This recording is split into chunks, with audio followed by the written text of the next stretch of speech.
तुला अजूनही लाज वाटत नाही का? साल संपायला आलं पण अजूनही तू तीच जुनी उद्या करीन वाली गोष्ट रिपीट करत बसलायस. तेच बहाणे, तीच टाळाटाळ.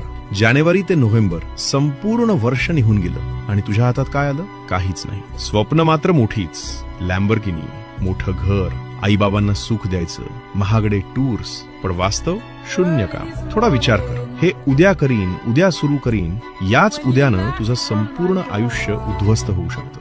असंच चालू ठेवला ना तर एक दिवस सगळे पुढे निघून जातील आणि तू मात्र मागे बसून विचार करत राहशील, काश मी तेव्हा सुरू केलं असतं. जर खरंच बदलायचं असेल, खरंच काहीतरी मोठं मिळवायचं असेल तर जानेवारीची वाट पाहू नकोस. आत्ताच उठ, आत्ताच सुरू कर, आत्ताच मेहनत कर. आजपासून झटायला सुरुवात केलीस तर न्यू इयर येईपर्यंतचे तुझे रिझल्ट तुलाच थक्क करून सोडतील. आणि जर अजूनही टाळाटाळ केलीस तर नंतर हातात उरेल फक्त पश्चात्ताप. तोच पश्चात्ताप जो माणसाच्या डोळ्यांतून झोप चोरून नेतो. लक्षात ठेव, वर्ष बदललं की आयुष्य बदलत नाही. आयुष्य तेव्हाच बदलतं जेव्हा तू बदलायचं ठरवतोस.